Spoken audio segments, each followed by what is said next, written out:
In Westeros, striking a prince should end your life. But episode 4 asks a more dangerous question. What if the prince deserved it?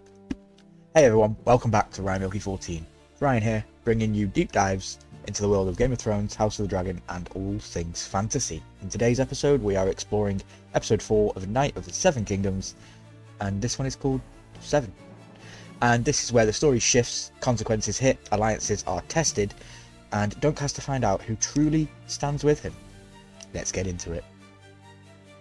Okay, so we pick up immediately after last episode. Dunk is locked in a cell for striking Prince Aerion. The camera lingers on him staring up through the grate, visually echoing his childhood surviving in Flea Bottom. It connects the boy to who he was and the danger that he's now in. No armor, no title, no egg, just reality. In the Hedge Knight book, Dunk spends an entire day and night in that cell. He genuinely believes that he might have been forgotten and left there to die.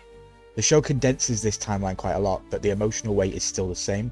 The star imagery also matters deeply in the books. Dunk often sleeps beneath the open sky, staring up at the constellations like the crone on the crone's lantern. Being trapped under stone, unable to see the sky, is symbolic to Dunk. Knighthood promised freedom, and instead, he's imprisoned. The moment mirrors Ned Stark in the Black Cells and also Jon's confinement at the end of Season 8 after no spoilers. Good men punished not for crimes, but for doing what they believed was right. Okay, Egg visits, now back in his Targaryen black and red costume and his clothes because his father Maekor has reclaimed him. Baelor forces Egg to admit that he deceived Dunk, and it's a huge moment. Egg didn't mean to harm, but Baelor reminds him that intention doesn't erase consequences. Dunk's joke about all the Aegons is also a subtle nod to Targaryen history. This confession is lifted literally word for word from the novella. Egg explains that he chose Dunk not as a prank, but because Dunk represented what knighthood was supposed to be. This matters because Aegon V could possibly later rule as one of the most small folk, kind, friendly kings in Westerosi history. Serving a hedge knight, eating hard bread, and living rough helps shape the man he could become. Baelor lays out the situation. Because Aerion is the accuser, Baelor can't simply protect Dunk. Even as hand and heir, the law bides him. Dunk's choices are one of two options: lose the limbs that he struck Aerion with, or demand a trial by combat.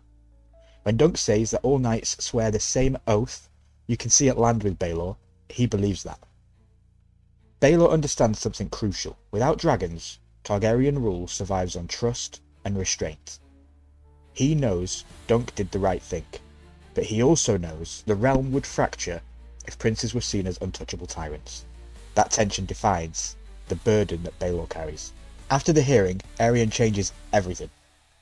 He demands a trial by 7 instead of a normal trial by combat. 7 champions on each side tied to the fate of the 7.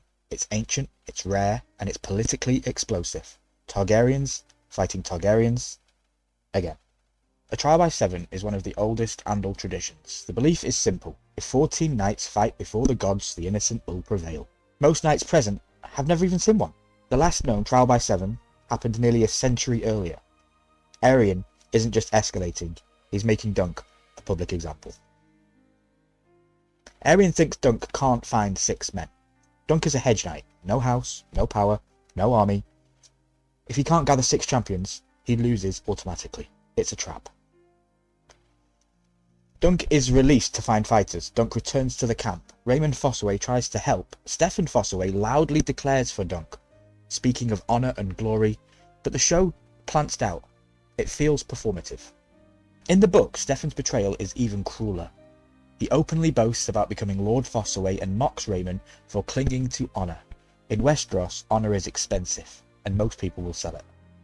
Raymond choosing the green apple sigil marks the birth of House Fossaway of New Barrel, a house that actually still exists in Game of Thrones. Egg returns with his brother Daeron.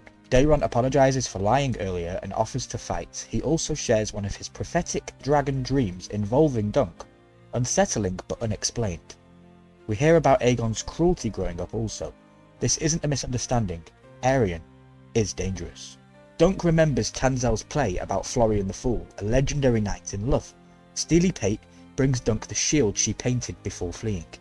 The shield becomes symbolic, Dunk standing for something, even now. At the tourney field, we see who answered the call: Lionel Baratheon, Humphrey Harding, Humphrey Beesbury, Robin Riesling, and Daeron. And then, the big twist. Steffon Fossaway switches sides after being promised the lordship. Honor bends quickly when power offers reward. Dunk still refuses to knight Ryman himself. Lionel Baratheon steps in and knights him instead, using the classic oath we know from Game of Thrones. Dunk hesitates because the show strongly suggests a long-running theory. Dunk may never have been knighted, formally, by Sir Alan. Lionel stepping in matters because legitimacy passes man to man, not through ceremony. I'd love to know in the comments down below what you guys think about Sir Alan. Did he really knight Dunk? Or is Dunk lying? I'd be interested to know. Dunk addresses the crowd. He speaks about knighthood, Sir Arlen, and protecting the innocent. Most knights look away. Being good in Westeros is dangerous. Then it happens. Baelor rides in. He joins Dunk's side. Not because it's safe, not because it's political, but because it's right. That's the emotional climax of this episode. I was so happy when he came out.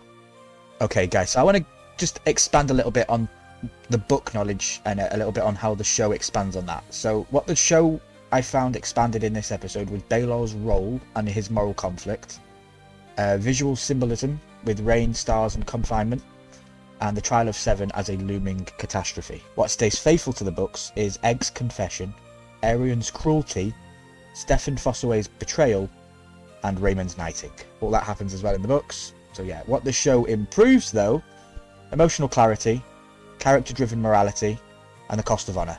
In the book, Dunk explains his value through thoughts. In the show, his actions do. And that makes him dangerous. Okay guys, episode 4 isn't about fighting, it's about choosing sides. Who stands for honour, who stands for power, and who stays silent.